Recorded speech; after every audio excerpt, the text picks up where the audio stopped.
Entubei meu paciente, já está com o tubo certinho e agora é aquele medo, a ventilação mecânica. Como é que eu programo essa máquina aqui, que é o ventilador mecânico, para o meu paciente conseguir respirar? Muita gente tem essa dificuldade, não sabe, às vezes fica dependendo de outra pessoa. Não, você precisa saber, porque se você sabe, você consegue instruir a pessoa que esteja te auxiliando, seja um fisioterapeuta ou outro médico, a fazer o ajuste dos parâmetros da melhor forma para oxigenar o seu paciente. Então vem aqui, dá uma olhada comigo. Ó. Às vezes você nunca viu o ventilador mecânico, então eu vou desligar ele para você ver. Aqui é um computador. O ventilador mecânico ele vai funcionar como um pulmão do seu paciente. Então eu vou ligar para você ver que não tem mistério ao apresentar um ventilador assim para eu analisar a máquina. Ó, dá uma olhada aqui.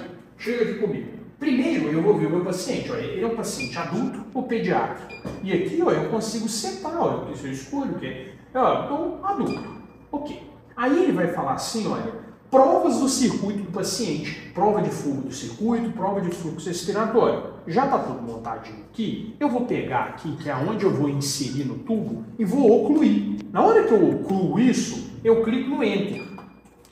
Então você tem que obstruir a saída da linha e ele vai fazer, olha, ele vai ver se tem fuga no circuito, ele vai fazer uma prova de fluxo respiratório, ele vai ver se o ventilador ele está apto para ser programado e ventilar adequadamente o seu paciente. Se esse verdinho for lá, chegar no final e estiver tudo certo, pronto, ventilador mecânico, ó, beleza, ele está bem ali para você administrar o seu paciente. Então eu já posso tirar, esse negócio aqui, ele é bom para segurar e eu vou escolher o meu modo operativo aqui, se eu vou ventilar ele a volume, se eu vou ventilar a pressão, aí começa aquele medo, meu Deus, eu não lembro direito. Calma, não fica afobado não, é muito mais fácil do que você imagina. Olha, eu vou clicar aqui no VCV, que é uma ventilação que ela é controlada ali por volume.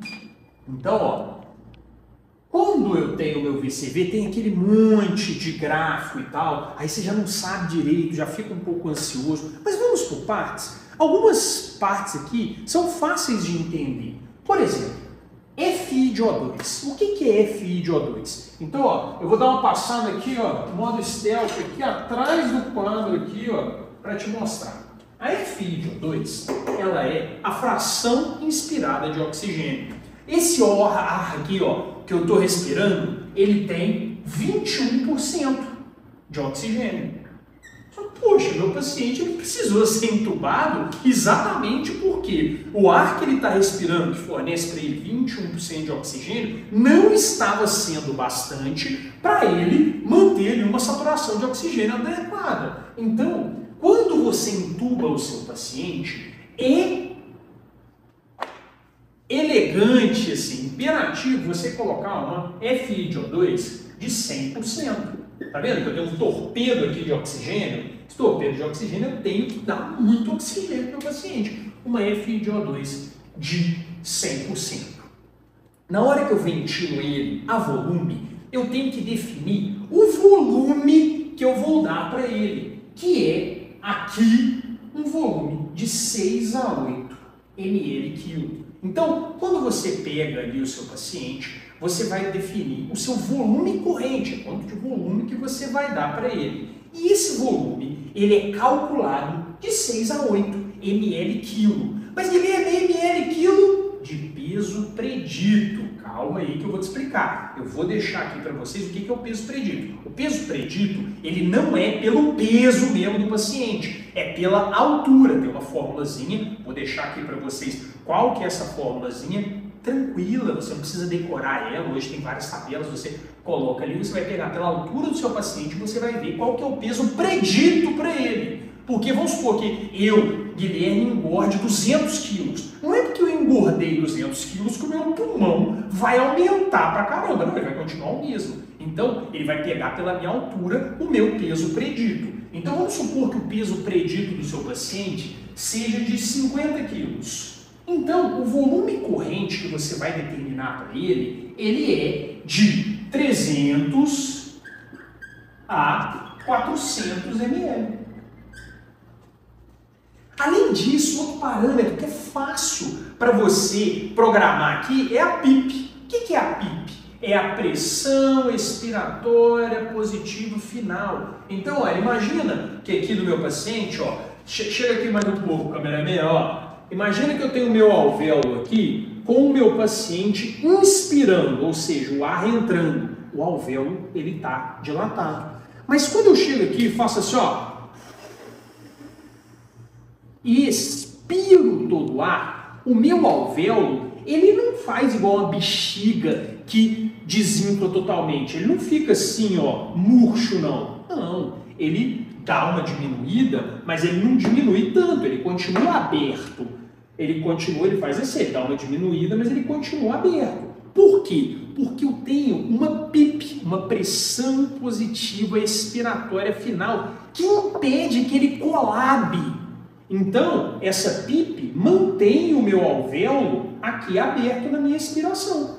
Qual que é a PIP fisiológica que a gente tem? De 3 a 5 centímetros de água. Então, começou ali, coloca uma PIP de 3, 4, 5 e vai titulando. Por exemplo, se o seu paciente ele chegou lá e tem uma síndrome do desconforto respiratório agudo, síndrome da angústia respiratória aguda, como você queira chamar, está com o pulmão de SARA e você está ali preocupado. Existem técnicas que você pode aumentar a PIP para recrutar alvéolos, mas isso são aulas posteriores. Ah, Guilherme, mas eu ouvi falar daquela ventilação protetora que era muito usada na pandemia do Covid. O que era essa ventilação protetora? Quando a gente começou a pandemia, eu atuei desde o primeiro dia, a gente ventilava esses pacientes, às vezes, a pressão, e às vezes dava muito volume, estourava o alvéolo, fazia barotrauma, telectrauma. Então a gente percebeu que era melhor ventilar esses pacientes pelo modo VCV a um volume corrente baixo, uma ventilação protetora. Então, em vez de eu usar 6 a 8 ml quilo, eu usava um pouco menos, de 4 a 6 ml quilo. Se você quiser uma ventilação protetora, em vez de 6 a 8 ml quilo de peso predito, você pode usar de 4 a 6. Mas vamos supor ali, ó, que você entubou o seu paciente, ele não estava com pulmão de SARA, de 6 a 8 está ótimo. Aquele paciente que estava com peso predito de 50, 300 a 400 ml, você já seta ali. A FiO2 já é de 100%. A PIP de quanto? De 3 a 5. E a outro parâmetro que você vai setar é o tempo inspiratório, de 0,8 a 1,2 segundos. O que é o tempo inspiratório? É o tempo que aquele oxigênio ali, aquele volume que você vai dar para o seu paciente, ele vai entrar no alvéolo do seu paciente. Então você fala assim, ó, esse volume que eu estou dando aqui, eu quero que ele entre na inspiração em 1 segundo, em 0,8 segundo, em 1,2 segundos. Por que isso é importante? Vamos supor que o seu paciente ele seja um DPOC. Ele está retendo CO2, né? O DPOC ele tem um estreitamento lá das vias aéreas, ele retém muito CO2 e você precisa deixar o seu paciente jogar fora esse CO2. Por que ele precisa jogar fora o CO2? Porque às vezes ele tem acidose, está com uma acidose respiratória, está com pH muito baixo, porque está retendo muito CO2. Então, é aquele negócio. Ou você está inspirando, ou você está expirando. Ou um ou outro. Então, se eu aumento o meu tempo inspiratório, eu diminuo o meu tempo expiratório. Agora, se eu diminuo o meu tempo inspiratório, se eu pego o meu tempo inspiratório e deixo ele mais curto, eu tenho mais tempo para expirar. Então, o tempo inspiratório, geralmente, a gente coloca de 0,8 a 1,2 segundos. Então, como é que eu seto ele aqui no ventilador mecânico? Ó, vou me esgueirar aqui pelo meu ventilador e passar aqui e mostrar para vocês. Então, primeiro eu venho aqui na FiO2. Então, eu vou clicar em entrar e vou subir, ó. E vem aqui, ó. 100%. Depois eu venho aqui no volume. Dá uma olhada lá. Quanto que eu queria de volume? De 300 a 400. Então, eu vou botar 300. É por litro, né? Aqui está 300 ml, aqui é 0,3 litro. Então, 0,3. A PIP, quanto que eu vou botar de PIP? Quero uma PIP de 4. E aqui, qual frequência respiratória? Você pode botar ali uma frequência respiratória de 12, 14, 16. Vamos botar uma frequência respiratória aqui de 14. E o tempo inspiratório? Pode ser de 0,8 a 1,2 segundos. Então eu vou colocar aqui de 0,8. Você percebe que quando eu mexo no tempo inspiratório, ele vai mudar a minha relação INZES. O que é a relação INZES? Olha só. Se eu venho aqui e eu aumento o meu tempo inspiratório, eu diminuo o meu tempo expiratório. Por quê? Ou você está inspirando ou você está expirando. Então, ó, estou aumentando o tempo que eu estou inspirando. Está diminuindo o meu tempo expiratório. Se eu diminuir o meu tempo inspiratório, eu aumento o meu tempo expiratório. Porque ou eu estou inspirando ou eu estou expirando. Se você aumenta um, você diminui o outro. Se você diminui um, você aumenta o outro. Simples assim. Então, galera, viu que não é tão difícil? Aí, depois que você seta esses parâmetros, você vai precisar ir avaliando como é que seu paciente fica. Por isso é muito importante uma gasometria arterial ali do seu paciente, para você titular, para você diminuir. Porque eu não posso deixar minha FiO2 de 100%, não. De jeito nenhum. Ele só vai ficar algum tempinho assim. Eu tenho que ir tirando esse oxigênio e fazendo que o meu paciente consiga sair do oxigênio depois, porque eu não quero colocar ele na ventilação mecânica para ele ficar aqui ad eterno. Então, depois que eu setei aqui, eu venho e conecto o circuito no nosso tubo.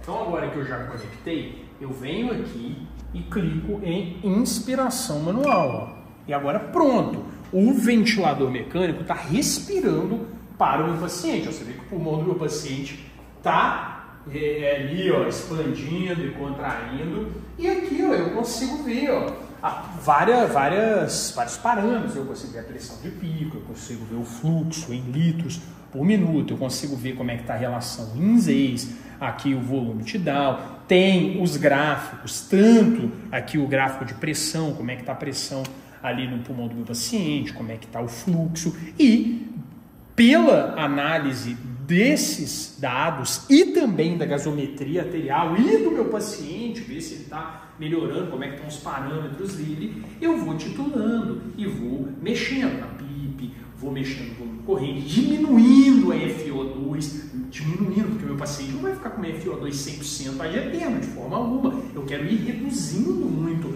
a FiO2 do meu paciente para poder estubá-lo. Tá joia, galera? Então, você vê que você intubar o seu paciente, ventilar ele, não tem tanto mistério assim. É depois que você vai pegando esses básicos, que a gente ensina muito nos nossos cursos presenciais, os plantões médicos, que é o curso mais famoso do Brasil aí, que a gente faz 100% prático, hands-on, praticamente ninguém no Brasil faz isso, a gente vai mostrando, olha, esse paciente está desse jeito, está ficando hipotenso, o que você precisa fazer? Talvez reduzir um pouco essa PIP, e assim sucessivamente. Tá joia? Se você gostou desse vídeo, deixa o like, comenta muito, compartilha nos vídeos da sua faculdade, compartilha aí tudo que você puder pra gente, dá aquela moral pro MedNafe. A gente fica muito feliz de ver o carinho de vocês, que gostam muito do nosso trabalho, e eu desejo muito sucesso na sua trajetória.